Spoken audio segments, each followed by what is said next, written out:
Is brought to you by Fisher Funds. It seems like every day there are more headlines about artificial intelligence and companies like Anthropic or OpenAI. Elon Musk's name is almost always in the conversation too. But how are companies in New Zealand and Australia tackling these AI developments?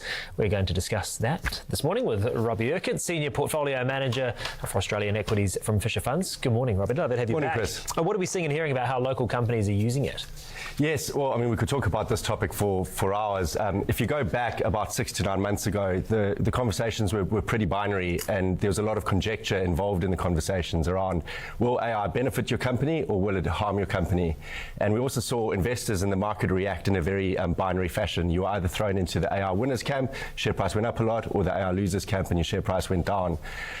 If you fast forward to now, a lot has changed. And, you know, I was in a conference in Sydney in the last few weeks and caught up with a range of companies in different industries, data centers, industrial companies, you know, software businesses and the like.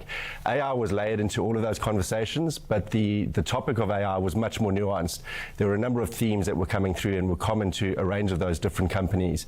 And we're also seeing investors now starting to respond in a far more discerning fashion to AI content updates from various companies, which is pleasing because it puts us in the real world in terms of how AI practically impacts these businesses. What are companies focused on then? Yeah, well, there are a few common themes that were coming through in those conversations. You know, the first is related to cost. You know, AI is not a free good, and as the use of AI tools explodes, the costs are becoming real for companies using AI. So one CEO of an unlisted tech company, for example, mentioned to us that AI has now leapfrogged travel to be the second biggest cost item in his business. Wow. You know, just only behind employees. So companies are very focused now, as the costs are spiraling, on the efficiency gains and the productivity benefits that they're actually getting from these tools. It's no longer just an experimental phase and, you know, free for all. So cost is a real issue. A second theme that is coming through is related to security or data security and governance, and there are a few different elements to that. You know, the first is just the cybersecurity risk, and if, you know, as tools are used and you have AI agents crawling through your emails and data and everything that you have within your company, you want to make sure that you're not exposing yourself to cyber risk vulnerability, for example. Then with respect to data, there are a few elements there as well. You know, data can be a competitive advantage for companies, but only if they control that data. So, you know, as they develop AI tools, they just want to make sure that that data is not just spread around and given to everybody. And then lastly, customer information is a critical piece of this. So AI can help you if you in an insurance business or you know, insurance broking business or mortgage broking business. You can run your customer data through AI agents to help you augment the advice you give those customers, but you don't want to breach privacy laws and have, you know, content, you know, and details of individuals just getting sprayed around as well.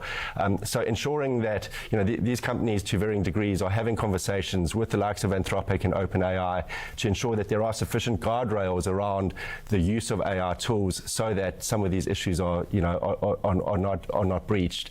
And regulators, I think, you know, if you think of the likes of ASIC in Australia, I think they're going to increasingly, you know, have a lot of scrutiny on how customer data is layered through AI tools. And then, of course, you're just dealing with the speed at which everything's developing, right? Yeah, no, it's developing really quickly. You know, I was on a call with a CEO of a software company recently, and she mentioned that in their strategy planning, they've shrunk the time horizon down to 2 years because in the AI world, we're living in dog years. You know, 1 year is equivalent to 7 in the old world. So, so you have to move fast or you get left behind. So many fascinating points in there. Robbie Urquhart from Fisher Funds, thank you so much for joining us on Breakfast. Thank you very much for having me back. It's almost too much to conceptualise. In makeup this morning, with our brilliant makeup artists here at TVNZ, they were playing music. I was like, wow, what's this song? And it was AI. And it was the most beautiful voice, like this incredible blues guitar. And then we just listened to these AI musicians, and I felt both sick and enamoured.